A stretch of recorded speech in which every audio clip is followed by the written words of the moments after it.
세종 한글학교 주관 금요 기도에 오신 성도님들을 주님의 이름으로 환영하고 축복합니다. 기도에 나갔던 젊은 부부가 있습니다. 남편에게 아내가 물었습니다.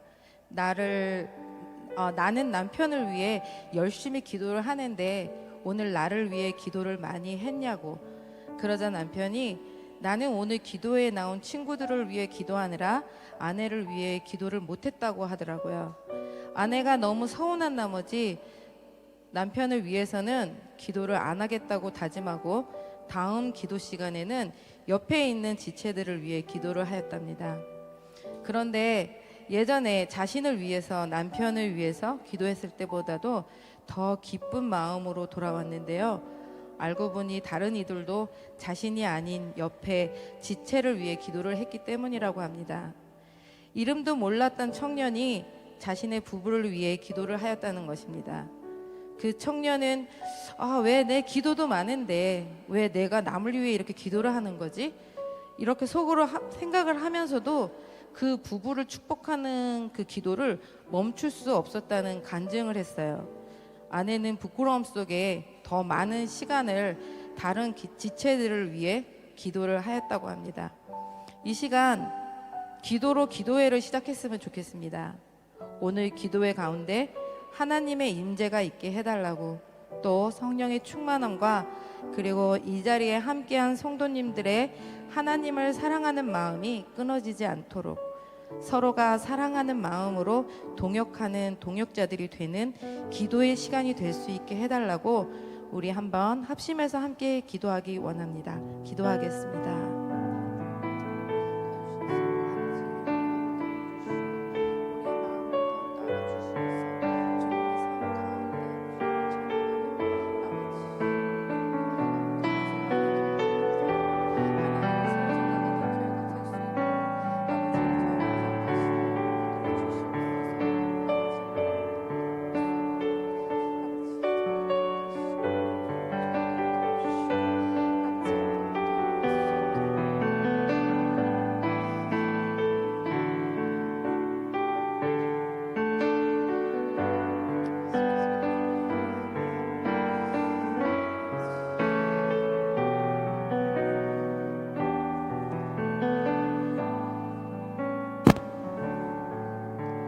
지금도 살아계시고 우리 가운데 역사하시는 주님 감사합니다.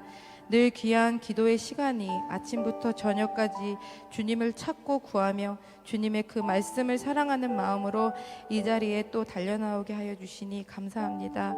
우리의 모든 입술의 고백들, 그리고 마음의 또 생각의 그 모든 중심이 오직 하나님께로만 향하며 하나님의 말씀으로 합하여지고 주의 말씀을 충만하게 깊이 담아 삶의 그리스도의 향기가 넘쳐나는 퍼스아닌 장로교회 교인들이 되어줄 수 있도록 주님 함께하여 주시옵소서.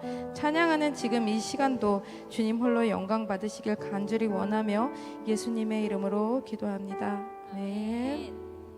자, 우리 다 같이 박수 치면서 주안의 기뻐에 찬양하도록 하겠습니다.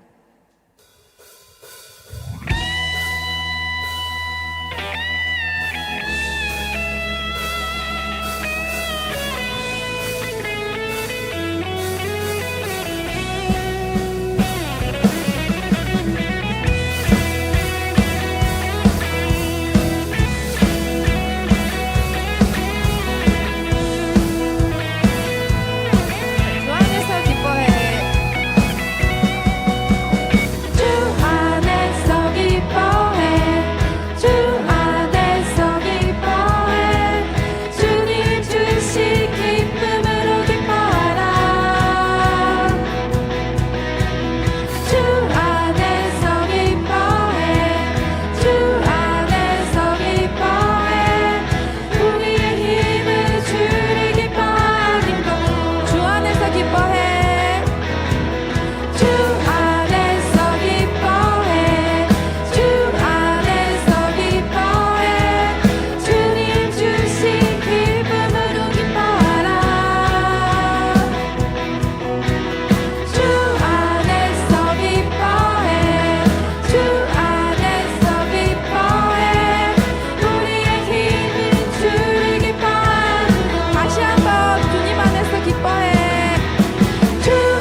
덮습니다. 내 아버지, 내 아버지, 그 품 안에서 내 영혼은 안전합니다. 주 손길로 내 삶을 안으시니 그 평강이 나를 덮습니다. 나 비록 넘어지며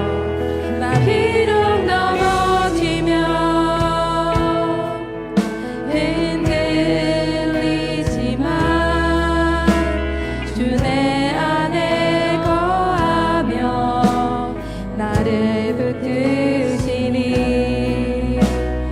내 생각을 주께로 돌리고 주시는 평강의 옷을 입습니다. 주 약속 안에서 내 영혼 평안해. 내 뜻보다 크신 주님의 계획 나 신뢰해. 두려움 다 내려놓고 주님만 의지해. 주 안에서 내 영혼 안전합니다.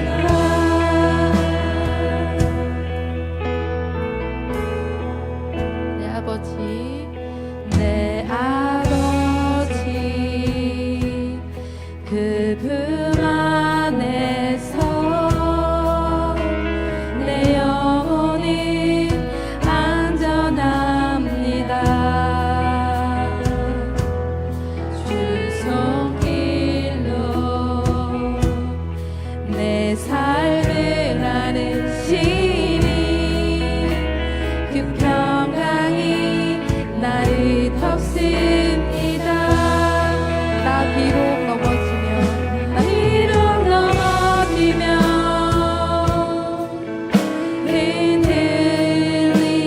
흔들리지만 주 내 안에 거하며 나를 붙드시니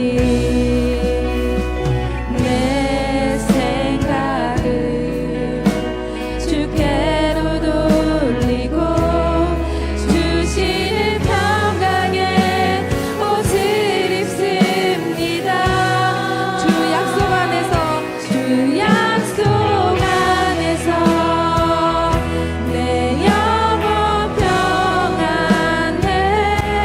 내 뜻보다 크신 주님의 계획 나 신뢰해.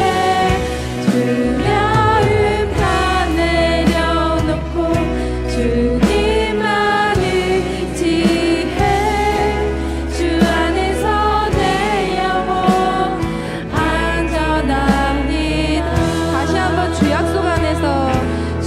약속 안에서 내 영혼 평안해. 내 뜻보다 크신 주님의 계획 나 신뢰해. 두려움 다 내려놓고 주님만 의지해.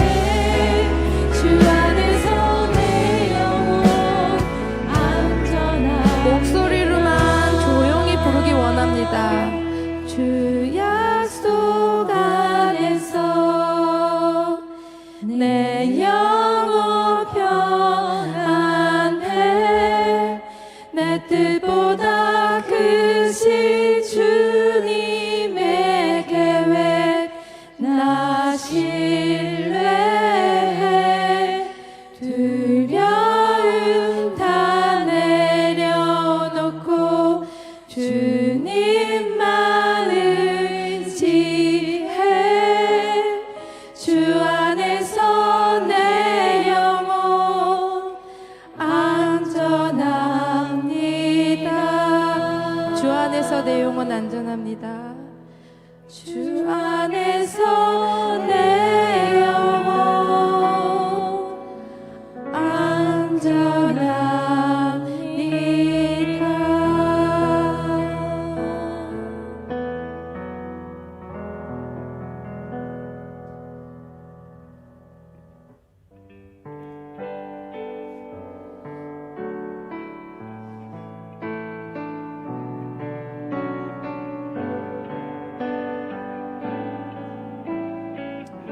나를 지으신 주님, 나를 지으신 주님, 내 안에 계셔.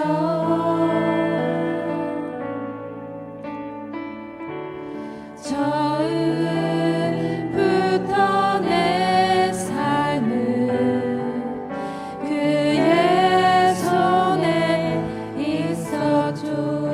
나를 지으신 주님, 나를 지으신 주님, 내 안에 계셔.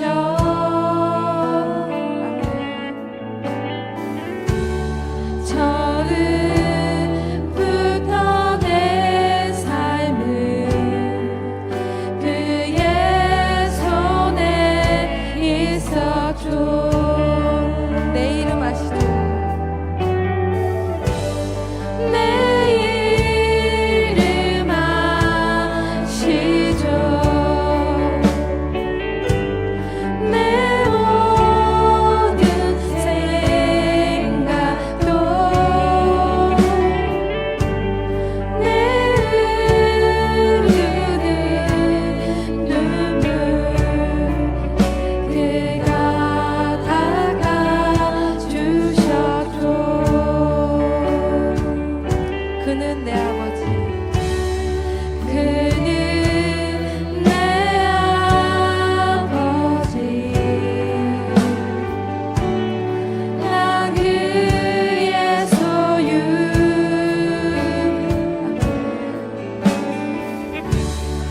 내가 어딜 가든지 날 떠나지 않죠.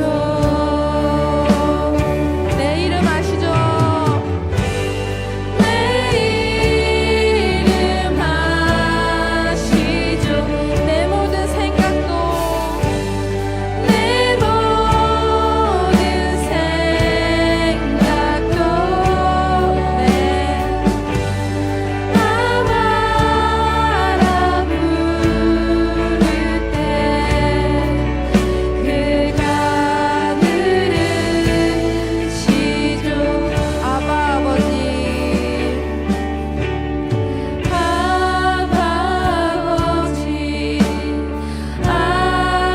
아버지, 나를 안으시고 바라보시는 아버지,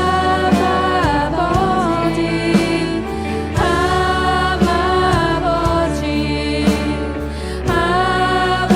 아버지, 나를 도우시고 힘주시는 아버지. 주는 내 맘을 고치시고 주는 내 맘을 고치시고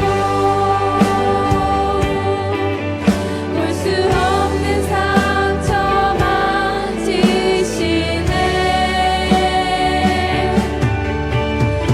나를 아시고 나를 이해하시네. 내 영혼 새롭게 세우시네.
나를 아시고 또 나를 이해하시며 내 영혼을 새롭게 세우시는 아바 아버지를 바라보시고 오늘 이 시간 우리가 받을 은혜의 말씀을 간절히 원하고 주님께로 한 걸음 더 나아가며 하나님의 임재와 성령의 충만함 가운데 주의 영광을 맛보게 되는 복된 예배의 시간이 되고 아바 아버지를 사랑한다 고백하며 살아갈 수 있도록 믿음을 더하여 주시길 다 같이 합심하여 기도하기 원합니다.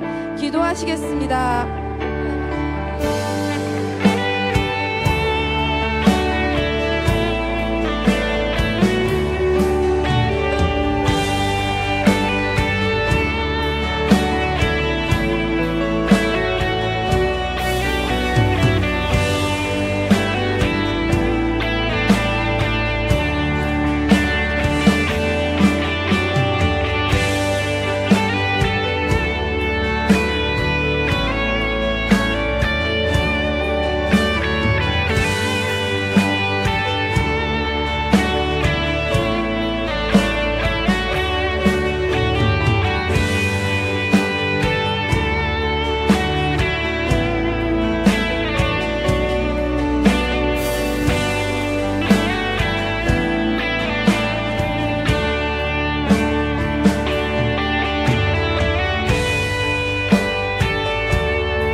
존귀하신 하나님, 감사합니다.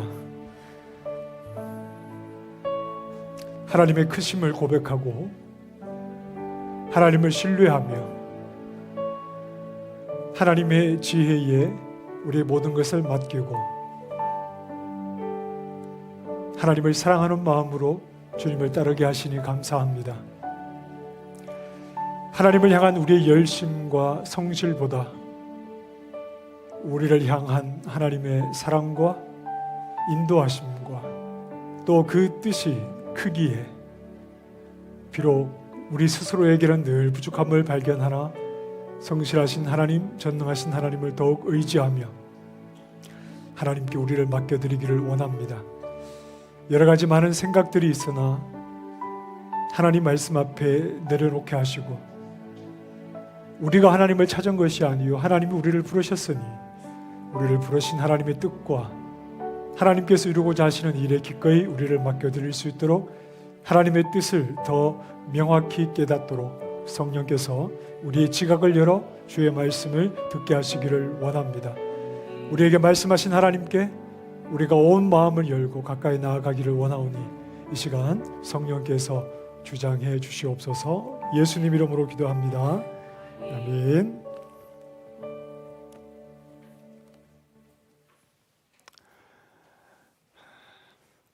자, 여러분 한 주간 평안하셨습니까?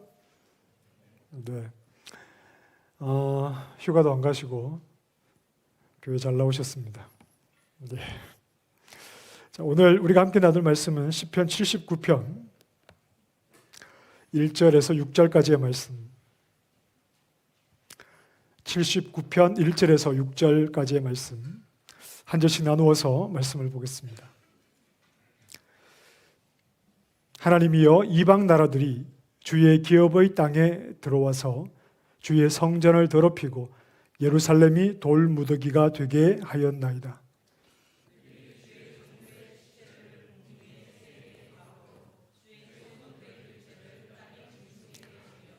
그들의 피를 예루살렘 사방에 물같이 흘렸으나 그들을 매장하는 자가 없었나이다.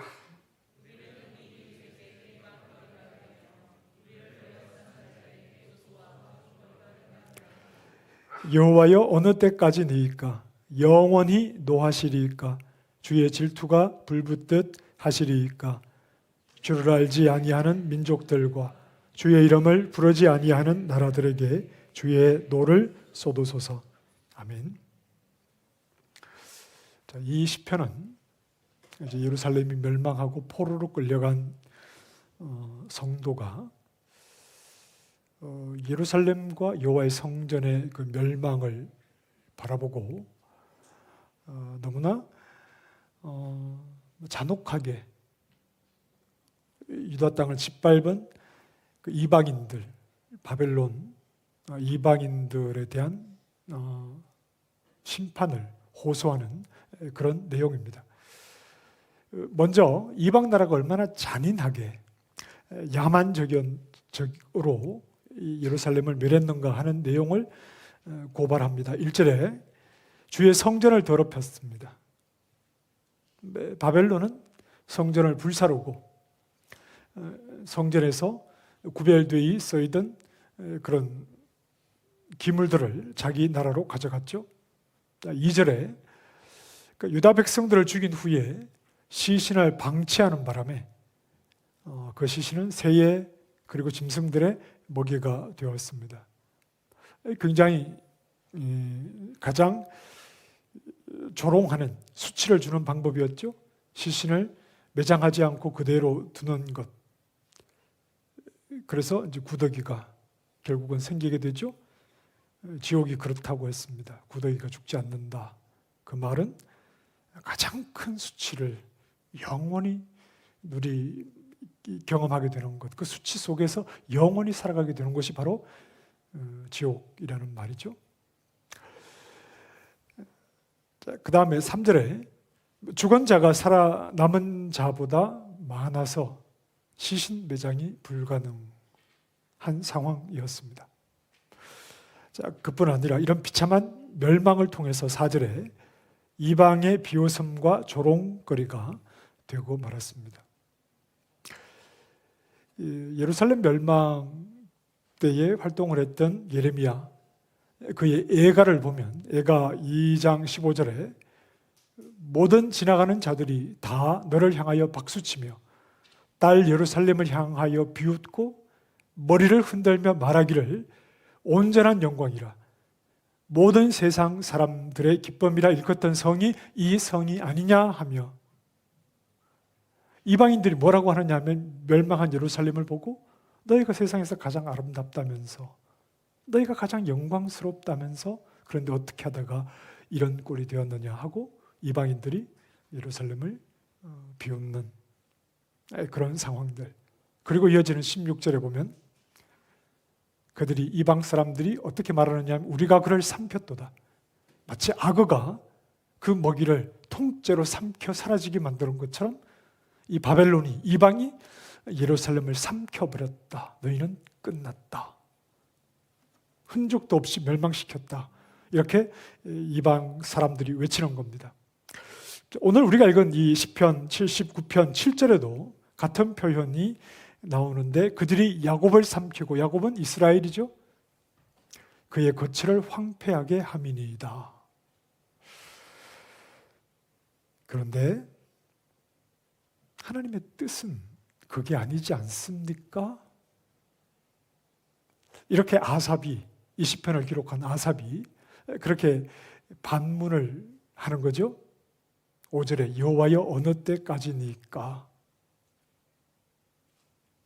하나님의 그 뜻을 그 이방 사람들이 말하듯이 너희는 이제 끝장났구나, 뭐 영화롭다고 하더니 완전히 멸망당하고 이방이 삼켜버렸네. 그런데 하나님 이게 아니지 않습니까? 하나님의 뜻을 나타내실 때가 언제인가요? 하고 아삽이 반문을 하나님께 하죠. 하나님의 뜻을 드러내 주시기를 구하고 있습니다. 자, 그리고 여호와의 영원한 진노가 임해야 하는 자들은 이 유다가 아니라 바로 하나님의 뜻을 알지도 못하는 이방인들이라고 주장하죠. 자, 6절입니다. 같이 읽어볼까요? 시작.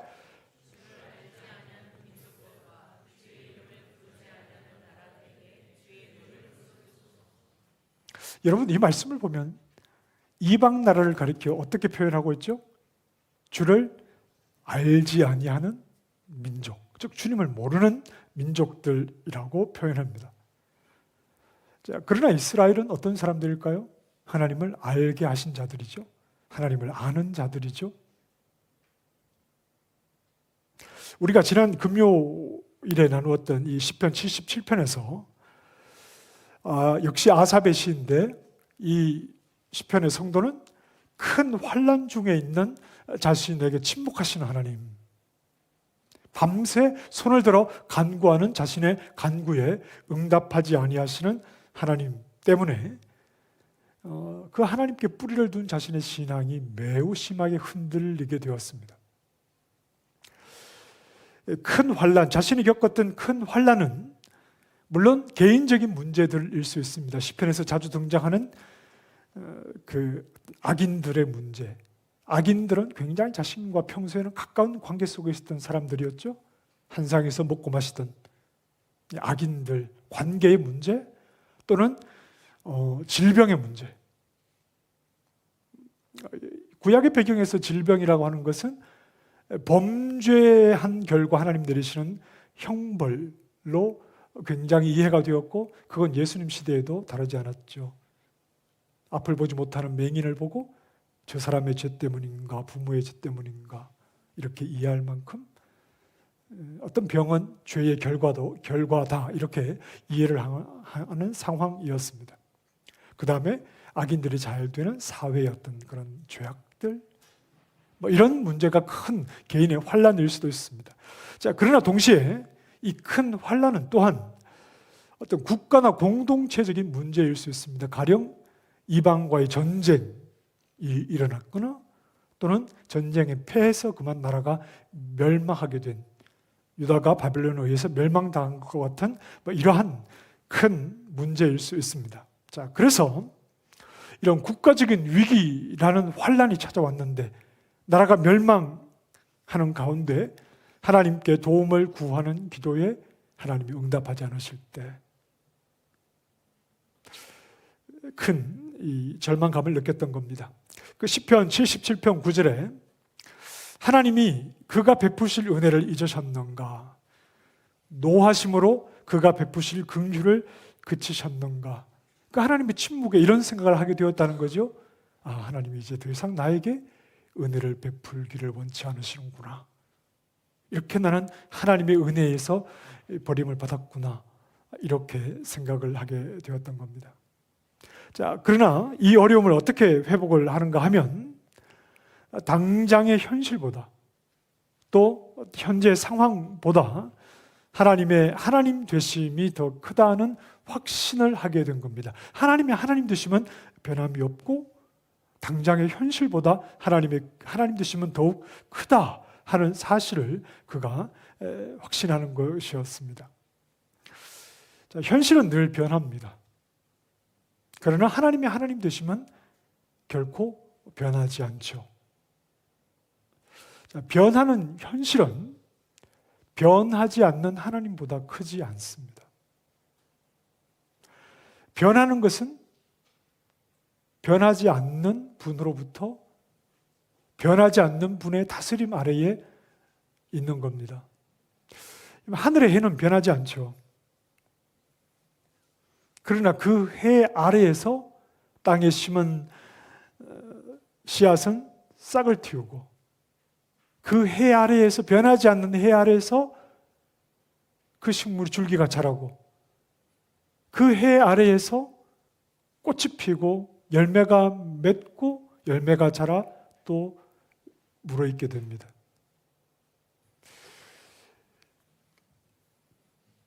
일양 변함이 없으신 하나님,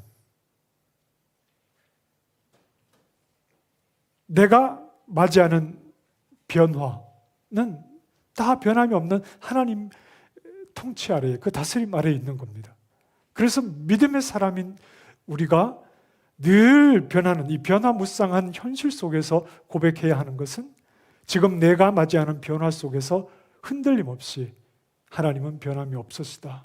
그리고 이 변하는 모든 것은 변함이 없으신 하나님, 그분 아래에 있다는 것을 항상 고백하는 것이 바로 하나님 백성입니다. 하나님의 백성은 하나님을 아는 자라고 했죠. 하나님이 어떤 분인지를 고백하는 그 고백에서 흔들림이 없어야 합니다.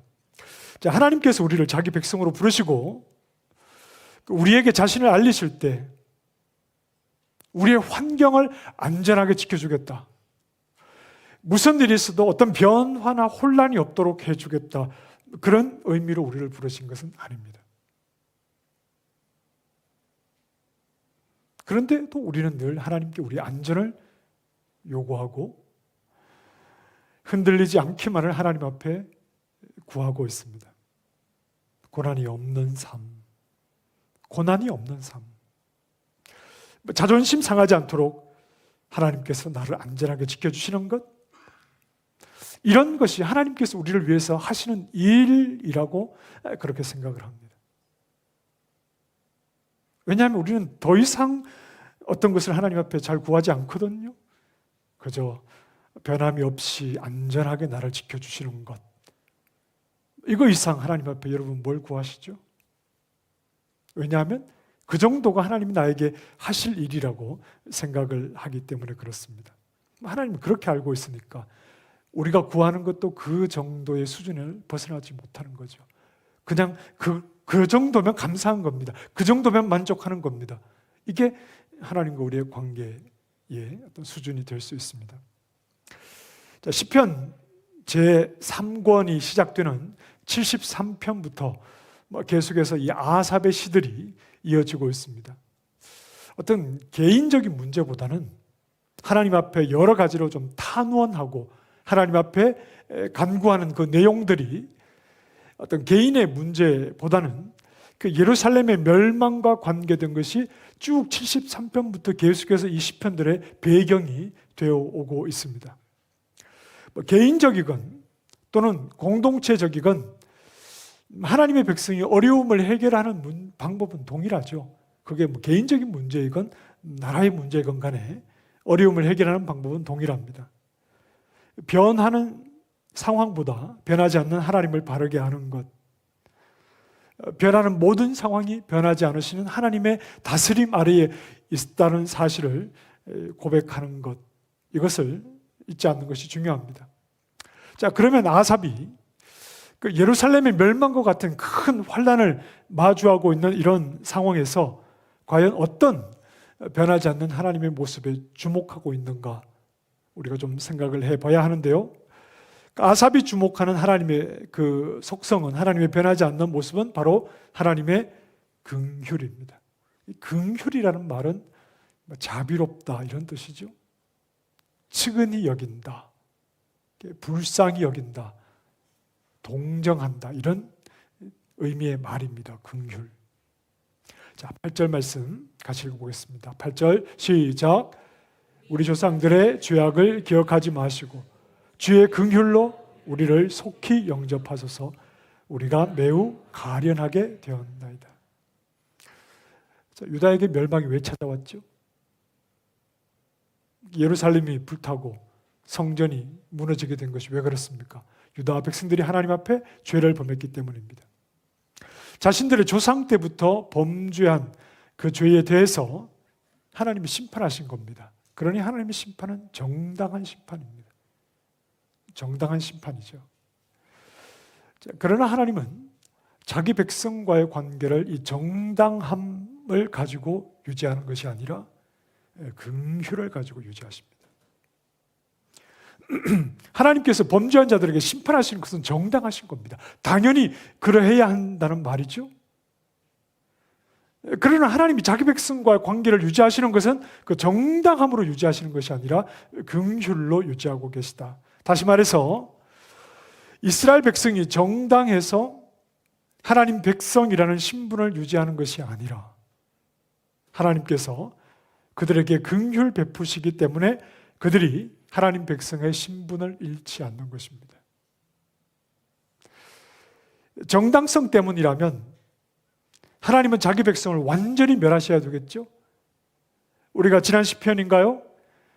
시편 78편에 보면 출애굽부터 이스라엘 역사를 쭉 나열하면서 뭐라고 말하느냐 하면 항상 우리는 하나님 앞에 죄를 범했습니다. 그 이스라엘의 역사가 범죄의 역사였다고 말합니다. 그럼에도 이스라엘이 끊어지지 않고 역사를 이어온 것은 그 범죄를 덮는 하나님의 은혜가 있었기 때문이다. 하나님의 은혜의 역사였다. 정당함으로 말할 수 없다는 거죠. 하나님과의 관계에서 떳떳한 겁니다. 네가 잘못했지 않느냐, 나는 옳다, 항상 나의 옳은만을 가지고 내가 잘못한 것이 없다, 이 옳은만을 가지고 정당함만을 가지고 하나님과 백성의 관계가 유지되지 않는다. 하나님이 자격 없는 자들에게 불쌍히 여기시고 그들에게 자비를 베푸시는 긍휼함 때문에, 그 은혜 때문에 우리가 이렇게 하나님 앞에 계속 서 있을 수 있다고 말했죠. 그 긍휼함 때문에 하나님께서 자기 백성을 붙잡고 계시고 자기 백성이 하나님 앞에 서 있을 수 있다는 말입니다. 그러니까 이스라엘 왕 다윗이 나라 전체 인구 조사를 했던 적이 있죠. 과연 백성의 수가 얼마나 되는가를 통해서 그 숫자의 결과로 뭔가 좀 자신감을 가지고 싶어 했던 것 같습니다. 사람의 수를 가지고 자기의 힘으로 삼겠다는 것은 당연히 하나님이 기뻐하시는 방법이 아니죠. 그럼에도 9개월 20일 동안 나라 전체를 조사해서 전쟁에 동원할 수 있는 군대의 수가 얼마나 되는가를 다 조사를 했더니 그 사무엘 하에 나오는 숫자와는 조금 다르긴 한데 역대상 21장에는 전체 150만이라는 큰 숫자를 확인하게 됩니다. 여러분, 군대에 나갈 수 있는 숫자가 150만이랍니다. 얼마나 많은 숫자인가요? 하지만 군대의 수가 많다는 것에 이스라엘의 운명이 달려 있는 것은 아니지 않습니까? 하나님을 믿는 하나님의 백성이 그들이 가진 것이 얼마나 많은가, 군대의 수가 얼마나 큰가, 이것에 이스라엘의 운명이 달려있는 것은 아니지 않습니까? 더구나 그 숫자를 의지하는 것이 얼마나 하나님 앞에 미련한 방법입니까? 자, 그래서 이런 옳지 않은 모습에 대해서 하나님께서 이 갓 선지자를 보내셔서 다윗을 책망하시는데 세 가지 중에 한 가지를 선택해라. 하나님이 너에게 벌을 내리실 텐데 세 가지 중에 한 가지를 네가 선택해라. 이렇게 말합니다. 자, 다윗이 자기가 받게 될 벌을 선택한다는 것은 다윗도 자신이 하나님 앞에 행한 일이 죄라는 사실, 하나님을 의지하기보다 눈에 보이는 사람의 숫자를 의지하려고 했던 이런 이방의 방법을 선택한 것이 죄라는 것을 인정한다는 말이기도 하고, 자신의 범죄에 대한 하나님의 벌이 그만큼 정당하다. 당연히 하나님이 내가 범한 죄에 벌을 내리셔야 한다. 그 정당함을 인정한다는 뜻입니다. 자, 역대상 21장 11절 이하에 같이 읽겠습니다. 시작. 갓이 다윗에게 나아가 그에게 말하되 여호와의 말씀이 너는 마음대로 택하라. 혹 3년 기근이든지 혹 내가 석 달을 적군에게 패하여 적군의 칼에 쫓길 일이든지 혹 여호와의 칼 곧 전염병이 사흘 동안 이 땅에 유행하며 여호와의 천사가 이스라엘 온 지경을 멸할 일이든지라고 하셨나니 내가 무슨 말로 나를 보내신 이에게 대답할지를 결정하게 하니 다윗이 갓에게 이르되 내가 곤경에 빠졌도다. 여호와께서는 긍휼이 심히 크시니 내가 그의 손에 빠지고 사람의 손에 빠지지 아니하기를 원하나이다 하는지라. 다윗이 의지하는 하나님은 진노하실 때조차 긍휼을 잃지 않으시는 분입니다. 여호와의 칼에 자신을 맡기죠. 그래서 3일 동안 하나님께서 이스라엘 백성들을 치십니다. 이 3일간의 전염병으로 7만 명이라고 하는 많은 숫자가, 많은 사람이 죽게 됩니다. 하나님의 진노는 결코 가벼운 것이 아니었습니다. 자, 그러나 그분의 진노조차도 긍휼 안에서 이루어지고 있다 하는 것을 의심하지 않았습니다. 자신의 죄에 대해서 하나님이 진노하실 때조차도 그 진노조차도 하나님의 긍휼 안에서 이루어지고 있다 하는 사실을 의심하지 않았습니다. 그래서 하나님이 완전히 제거하시거나 다윗이 의지하고자 했던 150만이라고 하는 그 군대를 하나님이 다 멸하실 수 있죠. 완전히 제거하시지도 완전히 멸하시지도 이방이 완전히 그들을 삼키도록 하나님께서 그렇게 허락하지 않으시는 겁니다. 범죄에 대해서 벌을 내리시지만 완전히 그들을 멸하셔도 아무런 문제가 없지만 그렇게 하지 않으시고 긍휼을 베풀어 주시는 것은 하나님의 긍휼에는 목적이 있기 때문에 그렇습니다. 하나님이 백성들에게 긍휼을 베푸실 때는 목적이 있기 때문입니다. 사랑은 책으로 배우는 것이 아닙니다. 사랑은 책으로 배우면 누구나 정의할 수 있죠. 사랑이 뭐냐 정의할 수 있습니다. 그러나 그렇게 해서는 사랑을 알 수가 없습니다. 사랑을 받아본 경험이 있어야 사랑을 하게 되는 거죠. 하나님께서 자기 백성에게 베푸시는 긍휼, 또 자비, 사랑에는 자기 백성을 만들어 가시는 목적이 있는 겁니다. 하나님의 긍휼을 경험한 자에게는 그 긍휼을 베푸는 자가 되게 하는, 이것이 하나님께서 그들에게 긍휼을 베푸시는 목적입니다. 그러니 죄에 대해서 심판하실 때는 자기 백성을 완전히 멸하시고자 하시는 데 뜻이 있는 것이 아니라 하나님의 긍휼을 다시 경험하게 하시는 데 목적이 있는 겁니다. 인구조사를 했던 다윗에게도 그렇고 하나님 앞에 죄를 범해서 멸망당하는 이 유다, 불타버리는 이 예루살렘을 보면서 그럼에도 하나님이 완전히 그들을 멸하시지 않는 것은 하나님이 긍휼 가운데 그들에게 진노하시는 것은 그 하나님의 긍휼을 통해서 하나님의 긍휼을 경험한 자로, 그리고 하나님의 긍휼을 다시 살게 하는 데 목적이 있기 때문입니다. 자, 그래서 하나님의 백성은 자신이 멸망당해야 하는 자리, 죄로 인한 고난의 자리에서 올바른 방향을 가지게 되는 겁니다. 자신이 멸망당하는 자리, 자신의 죄로 인해서 벌을 받는 자리, 그 자리에서 분명한 방향을 가지게 되는 겁니다. 하나님 백성으로서 어떻게 살아야 하는가,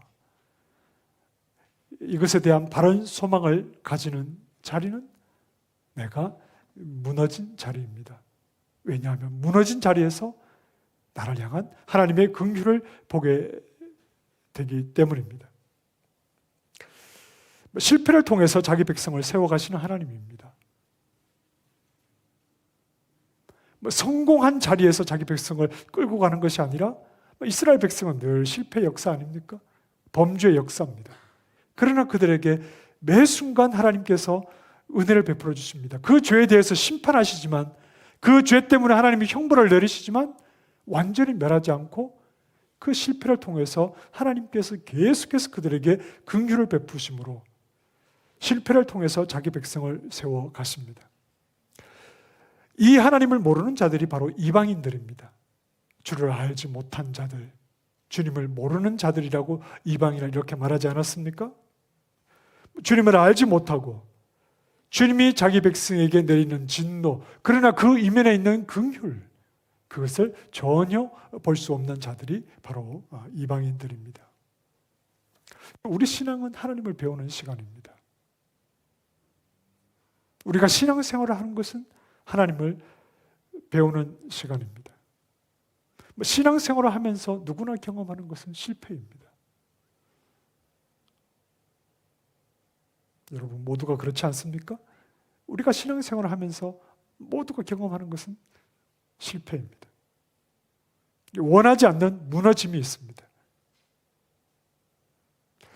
죄악된 본성이 가져다주는 연약함이 우리에게는 있습니다. 오호라 나는 공고한 자로다. 로마서 7장에서 바울의 탄식은 현실이라고 그랬습니다. 죄로 살아가는 현실, 그 현실 앞에 탄식하지 않을 그리스도인이 어디에 있습니까? 우리는 다 실패를 경험하며 살아갑니다. 그래서 늘 고개를 숙이며 삽니다. 하나님 앞에 고개를 들 수가 없기 때문입니다. 당연히 낮아져야 하지요. 그러나 그 시간들을 통해서 하나님은 우리를 키워가십니다. 그 실패의 자리를 통해서 하나님은 우리를 버리지 아니하시고 우리를 포기하지 않고 데리고 가십니다. 아이들이 성장하는 것을 보십시오. 내면이 먼저 성장하나요? 아니면 외형이 먼저 성장합니까? 애들이 외형이 성장하죠. 우리 이제 10학년 정도만 돼도 엄마 아빠들보다 키가 더 큽니다. 외형이 먼저 성장을 합니다. 그러나 그 내면은 여전히 부족합니다. 그 인격이 채워져야 되고 그 내면이 더 성장해 가야 되죠. 외형적으로 아이가 다 컸다고 내면도 다 자랐겠거니 생각해서는 실망할 때가 많습니다. 여전히 부족합니다. 성장한 외형의 그 내면이 그렇게 채워지는 겁니다. 하나님이 우리를 그렇게 만들어 가시죠. 이미 우리를 그리스도, 머리신 그리스도의 몸으로 우리를 선언하십니다. 우리가 완벽해서가 아닙니다. 우리가 다 자라서가 아닙니다. 예수 믿은 이후에 전혀 죄를 짓지 않아서가 아닙니다. 여러분, 우리가 신앙을 가진 이후에 우리는 더 많은 좌절을 하지 않습니까? 더 많은 실패를 경험하지 않습니까? 더 많이 괴롭지 않습니까? 오호라 나는 공고한 자로다. 이것이 진정한 그리스도인에게서 드러나는 탄식 아닙니까? 그런데 하나님 우리를 자라게 하시죠. 이미 우리가 그리스도께 속한 사람, 그리스도에게서 뗄 수 없는 운명이라고 우리에게 선언하십니다. 그분의 몸인데요. 이건 더 이상 그리스도의 사랑에서 분리될 수 없는 것이죠.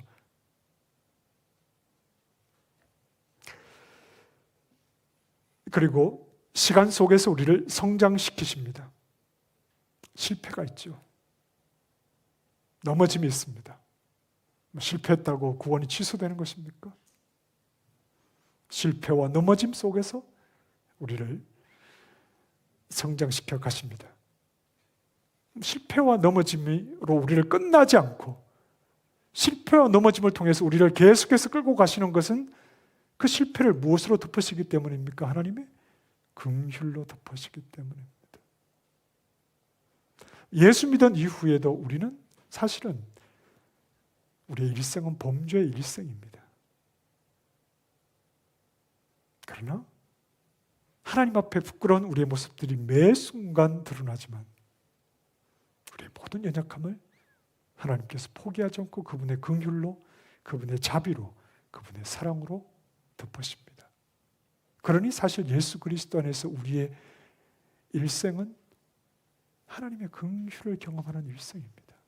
하나님의 사랑을 경험하는 일생입니다. 하나님의 자비하심을 경험하는 일생입니다. 그렇게 하시는 이유는 더욱 우리를 그리스도의 형상을 가진 자로 세워 나아가시려고 하는 목적이죠.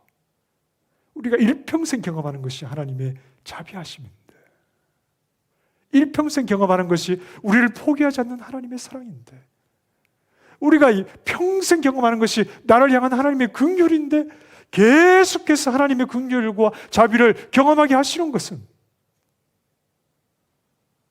하나님의 긍휼과 자비를 보이는 자로, 드러내는 자로, 머릿속으로 하나님의 은혜를 알고 있는 자가 아니라 그것을 경험하게 하심으로 그러한 삶을 그리스도 형상으로 우리를 살아가게 하시는 겁니다. 여러분, 정말 이 땅에서 영광스러운 삶이 뭔지 아십니까? 여러분이 예수 그리스도를 믿어 정말 어떤 모든 사람이 부러워하는 삶이 어떤 거라고 생각하시죠? 잘 먹고 잘 사는 것? 이 정도의 수준에 여러분이 있다고 생각하지 않습니다. 나에게 베푸신 하나님의 긍휼을 살아내는 것, 내가 경험한 하나님의 자비를 살아내는 것, 이것이 정말 영광스러운 삶입니다. 영원한 가치를 가지는 삶입니다.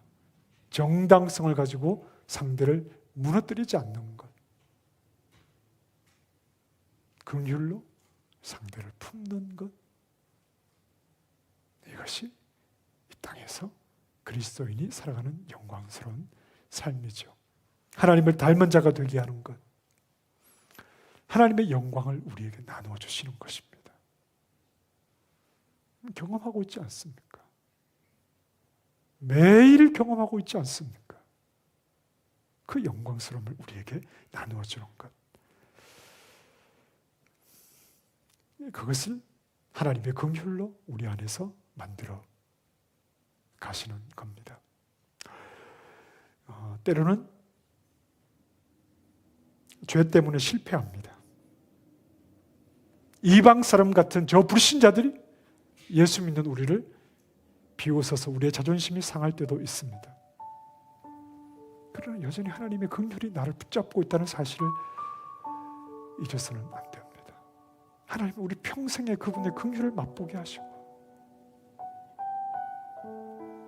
그분의 긍휼을 경험한 자답게 하나님을 보이며 살아가기를 원하시는 하나님의 그 풍성한 긍휼을 우리 인격으로 담아내기를 원하신다는 사실, 그 사실을 늘 기억하면서 어떤 연약한 자리, 넘어진 자리, 자존심 상하는 자리, 그 자리에서 포기하지 않는 하나님의 긍휼을 경험하시고 넘어져 있는 지체, 자존심이 상한 지체, 부족한 지체, 그들에게 주님의 긍휼로 다가갈 수 있는 하나님의 사람들이 되어야 되겠습니다. 우리 말씀을 생각하며 함께 찬양하십시다.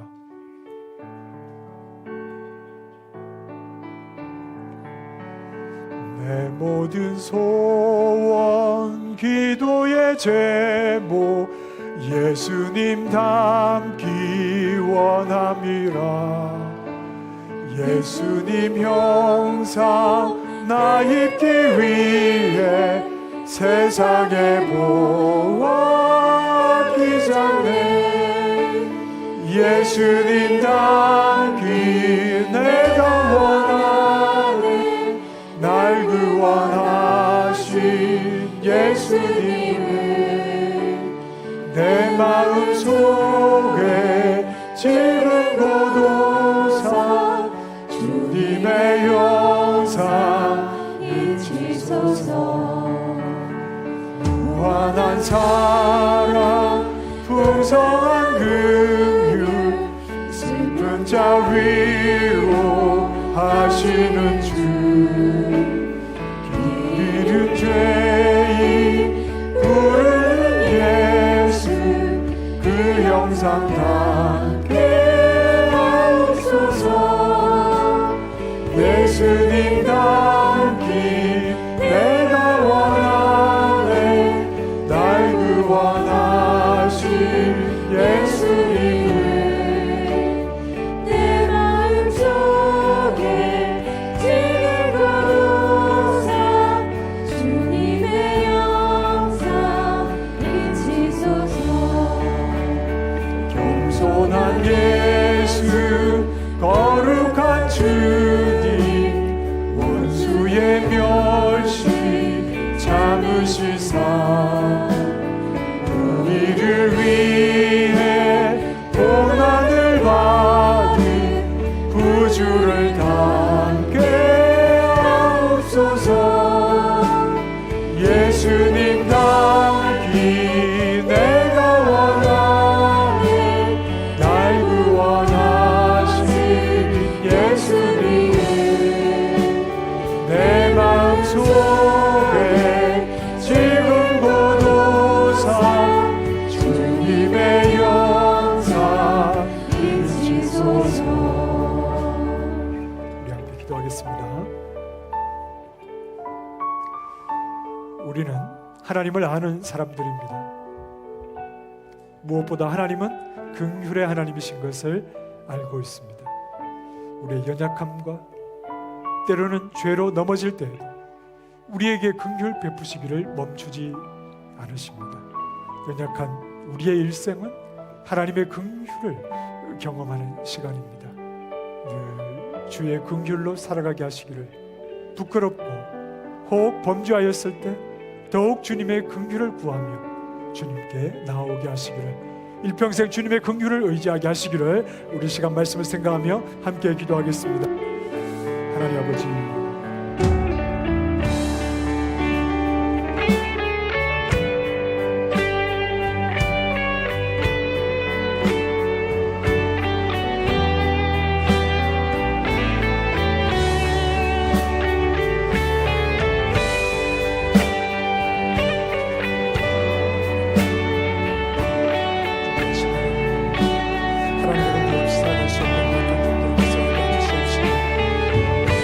우리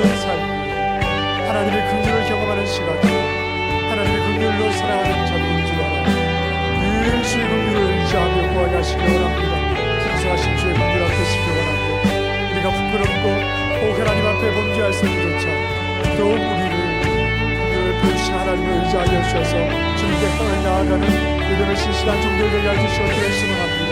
하나님 불쌍히 해주시옵시고 하나님의 우리를 더 깊이 알아 주의 긍휼 매 순간을 살아가게 하시고 하나님 앞에 어떤 사람도 없이 오직 인도하신 주님만을 더욱 의지하는 하나님의 종들 되게 하시옵기를 원합니다. 하나님 주옵소서.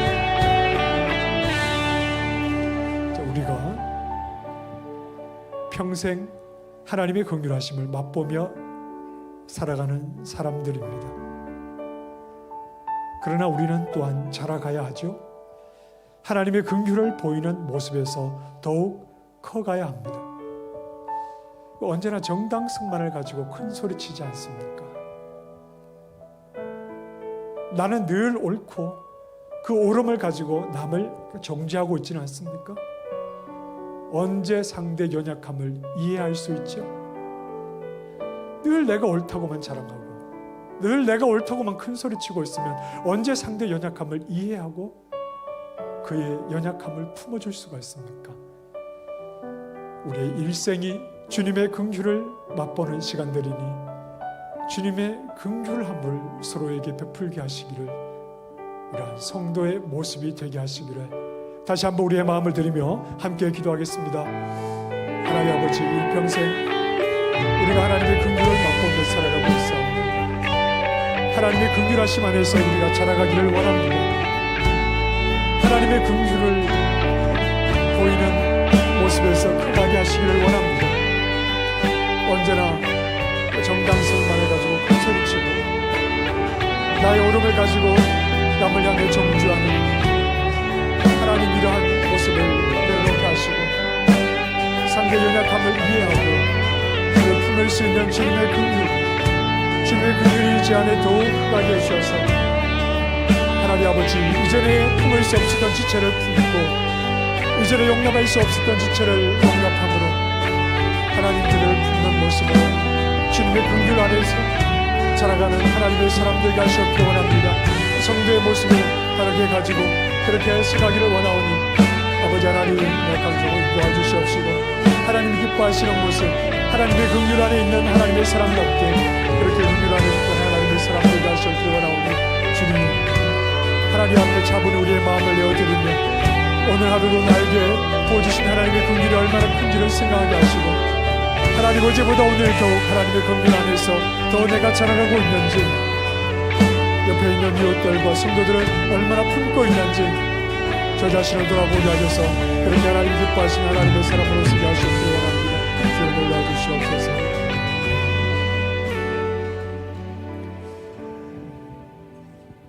자, 오늘은 특별히 우리 세종 한글학교를 위해서 함께 또 기도하겠습니다. 세종 한글학교 우리 소수의 선생님들이 우리 많은 아이들에게 한글 교육을 통해서 그들을 하나님께로 이끌고 있습니다.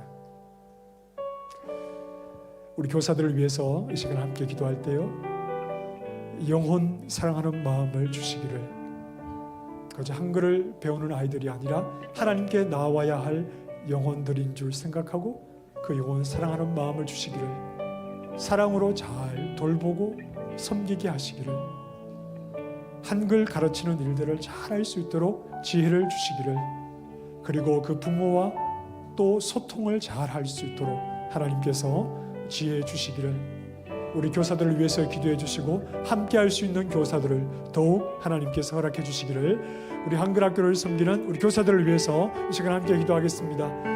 하나님, 이 시간은 우리 세종 한글학교를 위하여 함께 기도합니다. 우리 소수의 선생님들이 우리 많은 어린 아이들에게 한글 교육을 통해서 그들을 하나님께로 이끌고 있습니다. 우리 섬기는 교사들에게 영혼 사랑하는 마음을 허락해 주시기를 원합니다. 아이들의 한 영혼 한 영혼을 바라보게 하시고 그들을 하나님의 사랑으로 잘 품고 사랑으로 잘 돌보고 섬길 수 있도록 우리 교사들의 마음에 영혼 사랑하는 마음, 그 주님의 마음을 허락해 주시기를 원합니다. 아이들에게 한글을 가르칠 때 또한 지혜롭게 잘 가르칠 수 있도록 하나님께서 은혜를 다해 주시기를 원합니다. 또 부모와 소통에서도 또 지혜롭고 성실하게 부모와 잘 소통하게 해주시고 부모들이 잘 이해할 수 있도록 늘 성실하게 소통하게 해주셔서 하나님 우리 교사들을 통하여서 우리 어린 아이들과 또 부모가 또 하나님을 생각하고 또 하나님께 가까이 나올 수 있도록 도우시기 원하며 또 이들과 한마음으로 함께할 수 있는 교사들을 하나님께서 더욱 허락해 주셔서 한글학교 우리 교사들이 기쁨으로 또 한마음으로 힘들지만 맡겨진 일을 잘 감당해 나아갈 수 있도록 하나님 도우시기를 원하며 늘 기도로 하나님 함께 하시기를 하나님 지혜 주시기를 하나님 인도해 주시기를 주님의 마음으로 섬길 수 있도록 도와주시기를 간구할 때 매 순간 하나님께서 함께 해주셔서 우리 교사들이 기쁨으로 이 사역들을 잘 감당해 나아갈 수 있도록 도우시기를 원합니다. 주여들을 도와주시옵소서. 우리를 도와주시기를 원합니다. 우리 세종 한글학교에는 믿음이 없는 부모와 자녀들이 많이 있습니다. 그들이 한글학교를 통해서 교회를 간접적으로 그렇게 경험하게 되죠. 그리고 간간히 한글학교를 통해서 교회에 등록하는 성도들도 있습니다. 불신자들과 또 하나님의 사람이 만나는 그러한 소중한 소통의 자리입니다.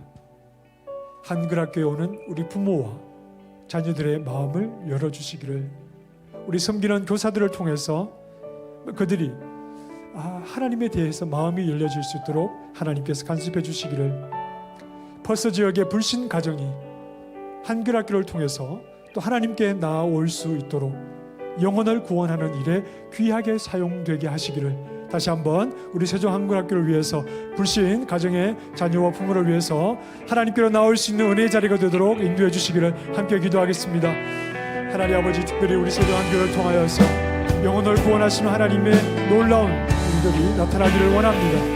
믿음이 없는 부모와 자녀들이 한글 교육을 통해서 교회를 경험하게 되고 또 하나님의 사람들을 경험하게 되면 어둠 속에 있던 자들이 빛 가운데 있는 자녀, 사망 가운데 있는 자들이 생명 가운데 있는 하나님의 사람들을 경험하게 될 때 하나님 그들 마음속에 하나님을 알고자 하는 마음과 하나님과 교회를 향해서 마음이 열려지게 해주시옵고 하나님 때가 되어서 한글학교를 통하여서 우리 세종한글교를 섬기는 교사들을 통하여서 그들의 마음이 열려 하나님 앞에 나오게 하시기를 하나님의 때에 그들을 부르시는 하나님의 방법이 되게 하시기를 이 퍼스 지역의 불신 가정이 우리 세종한글학교를 통하여서 하나님을 알고 하나님을 구하는 자리로 나올 수 있도록 영혼을 구원하는 일에 귀하게 그렇게 쓰임받기를 원합니다. 하나님 함께 하시고 이 모든 일들이 교회에서 하는 이 모든 일들이 하나님의 일이오니 하나님 한글 교육이라는 기능적인 일이 오히려 영혼을 구원하는 놀라운 하나님의 도구가 될 수 있도록 주님 역사해 주시옵기를 원합니다. 감당하는 우리 모든 교사들에게 힘을 다해 주시옵시고 이 모든 일들이 하나님이 이룬 줄 하나님을 더욱 의지하게 하시며 하나님께서 하나님 그 부름을 위하여서 또 한글학교로 나오게 하실 때에 하나님 저 영혼이 온 우리를 통하여 하나님 앞에 나오게 될 줄 알아 하나님 최선을 다하시 기도하며 맡겨진 사역들을 감당해 나아갈 때에 불신 부모와 자녀들이 마음이 열려 하나님 앞에 나오며 하나님의 말씀을 듣고자 하는 마음이 생기며 하나님을 알고자 하는 마음이 그들 가운데 불같이 날 수 있도록 영혼 구원하는 놀라운 일이 우리 세종한글학교 교회에서 나타날 수 있도록 주님 역사해 주시기를 원합니다. 피곤한 시간이지만 하나님 그 시간 하나님 앞에 최선을 다해서 감당하는 교사들에게 건강을 주시고 믿음을 다해 주시옵시며 놀라운 영혼 구원의 사역이 나타날 수 있도록 주님 역사해 주시기를 원하니 주의 은혜를 더해 주시옵소서. 우리 교회를 위해서 한 두 가지만 더 기도하십시다.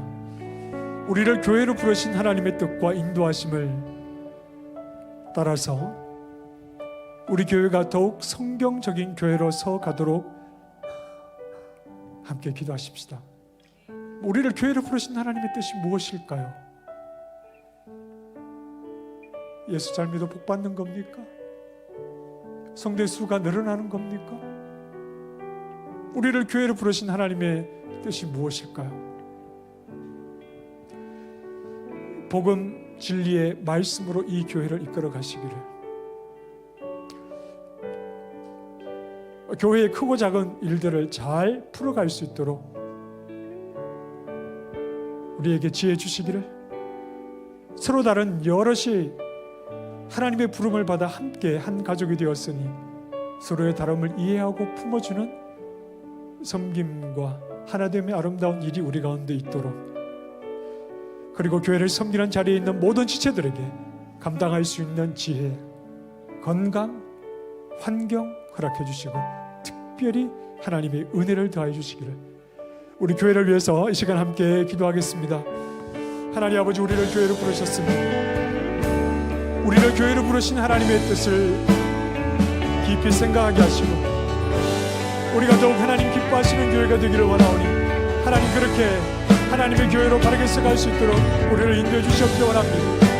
무엇보다도 복음이신 예수 그리스도, 진리이신 예수 그리스도, 이 복음 진리의 말씀으로 이 교회가 바르게 쓰기를 원합니다. 온 교회 모든 성도들이 하나님이 성령의 조명하심과 지각을 열어주심을 통하여서 복음이신 그리스도를 깊이 깨닫는 자리로, 복음이신 예수 그리스도에게 아멘하는 자리로 하나님 아버지 모든 성도들을 그렇게 인도해 가시기 원합니다. 복음의 능력 가운데 하나님 우리 모두를 세워주시옵기 원합니다.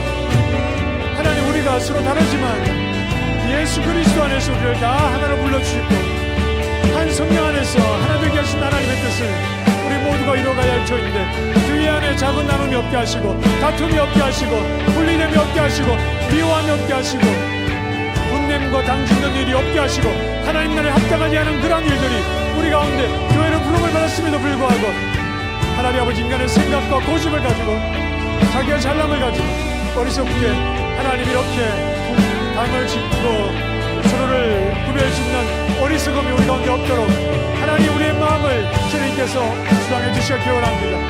교회의 크고 작은 일들을 잘 풀어갈 수 있도록 하나님 저에게 지혜 주시기 원합니다. 섬기는 자리에 있는 지체들을 귀하게 여겨주시고 그들의 시간을 드리고 물질을 드리며 하나님 앞에 마음을 드리며 때로는 오해를 받고 때로는 힘든 자리에 서지만 하나님, 섬기는 자리 우리를 세우는 것은 그 자리가 영광없는 자리이기 때문에 섬기는 종들을 귀하게 여겨주시기 원합니다. 지혜 주시기 원합니다. 믿음 다하시기를 원합니다. 건강 주시기를 원합니다. 환경 허락해 주시기를 원합니다. 하나님, 섬김의 일들을 잘 감당해 나아갈 수 있도록 하나님께서 더욱더 큰 은혜를 부어주셔서 섬김의 모든 일들을 충실히 감당해 나아갈 수 있는 신실한 종들이 될 수 있도록 주님 큰 은혜를, 큰 믿음을 더해 주시옵소서. 우리 마지막으로 우리 새가족들을 위해서 함께 기도하십시다. 이제 새가족 공부를 이번에 마치고 5월 첫 주에 수료식을 하게 되는데 우리 새가족들이 믿음의 뿌리를 잘 내리게 하시기를, 정말 이 교회 안에서 믿음의 뿌리를 잘 내리게 하시기를, 하나님을 바르게 배우게 하시기를,